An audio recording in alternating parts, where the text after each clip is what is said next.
I was the woman who had been with the crown prince of Longqing the longest. He could calmly take a sip of wine while others mocked me, then turn around and make those people go bankrupt. He could also, in a foreign land, board a private jet just because I shed a tear, rushing back to be by my side. Everyone thought this notorious playboy had changed because of me. They said I would rightfully become his wife. I believed that too, until 3 days before our wedding. I went to the bar to find him and accidentally overheard his conversation with his friend. I don't love her. If it weren't for my grandmother being old and wanting to see her great-grandchild soon, I wouldn't be marrying her. In that room, he held beautiful women in his arms, a cold smile curling on his lips. Those indifferent, cruel words became a nightmare I could never forget, so, the night before the wedding, I ran away. That one escape lasted 3 years. 3 years later, to reclaim the inheritance my stepmother stole, I had to return home. Sweetheart, have you landed yet? As soon as I turned on my phone at the airport, my best friend called, be careful. I heard Jiang Taijing is picking up his girlfriend at the airport today. Don't run into him. I adjusted my sunglasses that covered half my face. How could it be such a coincidence? I haven't been back in 3 years. Before I could finish, a commotion erupted behind me. A luxury car pulled over, and a man stepped out, immediately becoming the center of attention. Dressed in a black suit, his handsome face exuded a cold, intimidating aura. I froze for 2 seconds. 3 years apart, the man who almost became my husband hadn't changed at all. His assistant handed him a bouquet of flowers. He lazily accepted it, his features more dazzling than the fresh flowers. I quickly looked away and muttered, Wen Xian, you really are a prophet. You were right, Wen Xian. I took a deep breath. You ran into Jiang Taijing, didn't you? I avoided eye contact, suppressing the storm in my heart, turned around, and left. I hung up the call, tossed my luggage into the trunk, and got into the back seat. The driver glanced at me, visibly stunned by my beauty, delicate eyebrows, bright red lips. Even though sunglasses covered half my face, my graceful, noble aura couldn't be hidden. Thank you, I said softly, smiling. The driver remarked, things have been chaotic in Longqing lately. I adjusted my jacket, eyes concealing my emotions. That's exactly why I came. The driver started the car, driving toward the luxury vehicle from earlier. Its window slowly rolled down, the man lifted his gaze, glancing over, our eyes met. I fell into the deep, cold abyss of his gaze. Jiang Taijing leaned back in his seat, holding a woman in his arms. A large bouquet of red roses bloomed between them. I instinctively tightened my grip on my bag. Back then, right before the wedding, I ran away, turning Jiang Taijing into a laughingstock overnight. Now, seeing him again, I didn't know how to face my former fiancé. The atmosphere was awkward until the driver got out to check the tires. Bai Xiantian poked her head out the window, smiling sweetly. Sister Lin, hello. I'm Bai Xiantian. I was about to hail another cab when I heard that, my hand on the car door pausing. You know me? Bai Xiantian leaned into Jiang Taijing's arms and softly said, just now, Brother Taijing saw you. He said you two used to date 3 years ago. Sister Lin, you're so beautiful. You make me feel insecure. As soon as she finished, Jiang Taijing dotingly tapped her nose. Don't be insecure. Watching their sweet interaction, my face remained expressionless. Jiang Taijing was the deepest wound in my heart, but to him, I was nothing. 2 years of love, 3 years apart, and to him, I was just one of many exes. Even our engagement wasn't worth mentioning. A simple "we used to date" was all he offered. I'll be going now, I said, not wanting to linger. As I tried to get another cab, Bai Xiantian quickly called out, Sister Lin, how about Brother Taijing and I give you a ride? Where are you headed? Such a kind, enthusiastic girl. No wonder Jiang Taijing liked her. I lifted my phone. No need to trouble you two. I'll order a ride. The wait for a ride is long these days. Get in, we'll drop you off, Bai Xiantian insisted, not waiting for my response. She coquettishly tugged Jiang Taijing's sleeve. Brother Taijing, let's give Sister Lin a ride. She seems to be in a hurry. It's really not necessary. Goodbye. I didn't want to witness their sweetness any longer and turned to leave, but then, Jiang Taijing's lazy voice sounded behind me. Fengtian Group just announced their new CEO. Are you sure you want to waste time? I froze. They appointed someone so quickly? I still didn't make it in time. Get in. I'll wait 10 seconds, Jiang Taijing said, fiddling with the rose petals in the bouquet, impatience flashing in his eyes. I clenched my teeth and got in the car. Sensing the tension, the driver sat stiffly as he drove. I didn't want to make anyone uncomfortable, so after thanking him, I leaned against the door, fiddling with my phone, trying not to interact with the two in the back. But Bai Xiantian was a chatterbox. She leaned over the driver's seat. Sister Lin, do you have a place to stay in Longqing? Brother Taijing has beautiful hotels. He can book one for you. A faint scent of citrus and lilies drifted by. I raised my eyebrows slightly, surprised. That was the only perfume I ever loved. It wasn't until I moved abroad that I changed it. Jiang Taijing used to tease me for wearing it daily, saying I reeked of it more than the perfume itself. Coincidence? I pushed the thought aside and politely declined. Thank you for your concern, but I already have a place to stay. Oh, right. I forgot, Bai Xiantian exclaimed. You're from Rong City. Of course, you'd go home. Silly me, home? I paused. The Lin family never felt like home. Jiang Taijing glanced at her, casually resting his hand on her shoulder, eyes full of affection. Stop worrying about others, he said. I want to go home, shower, rest, and adjust to the time difference. Tonight, let's go to FC restaurant like always, okay? I want foie gras and pudding. Bai Xiantian's eyes sparkled at the mention of food. Jiang Taijing smiled faintly, making a call.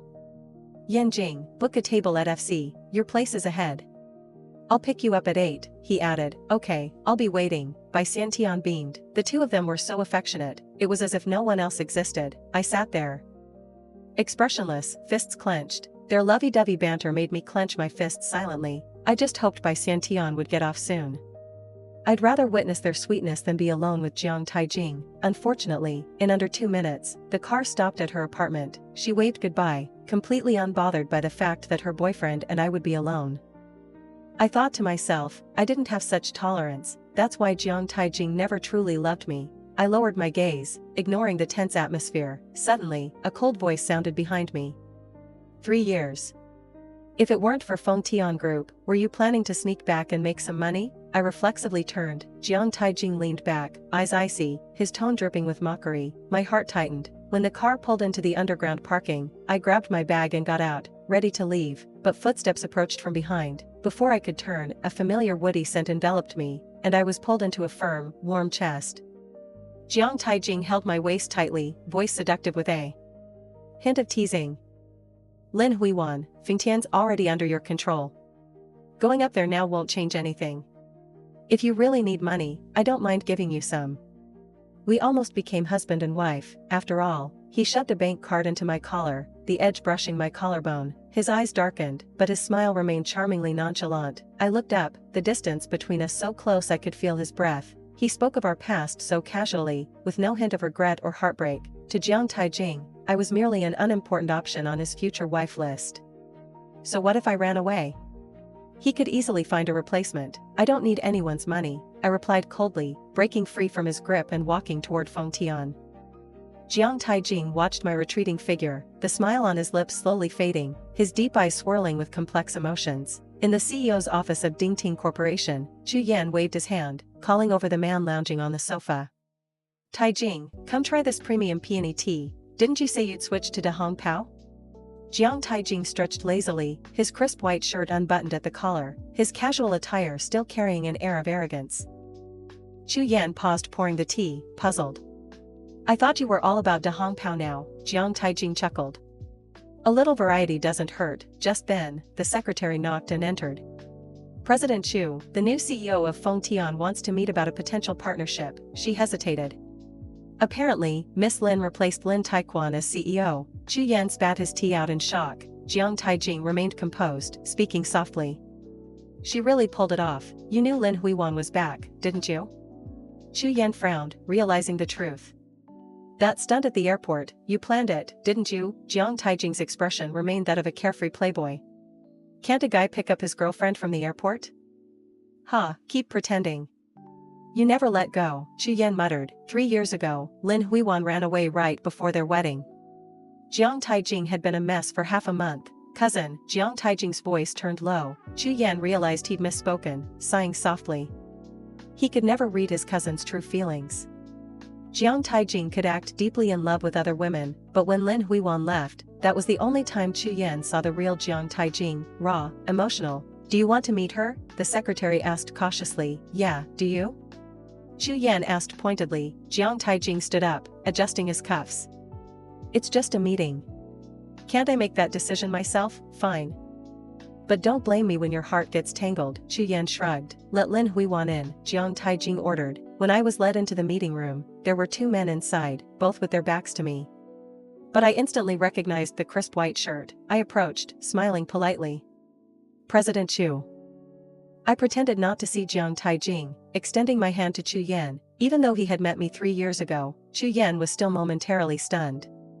I was even more beautiful now, exuding the allure of a mature woman. No wonder his cousin lost his composure. A sharp pain shot through my toes. Someone had lightly kicked me. Chu Yan snapped back to reality but didn't shake my hand.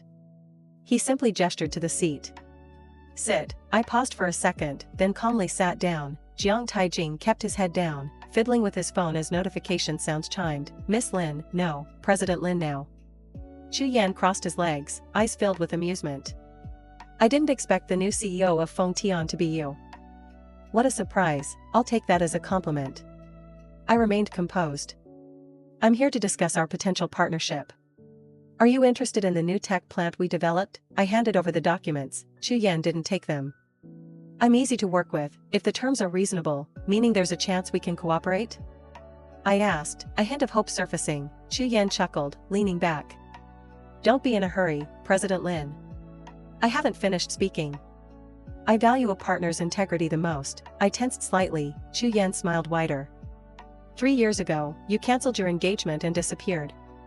That doesn't scream integrity. The man beside him finally looked up, his eyes falling on me.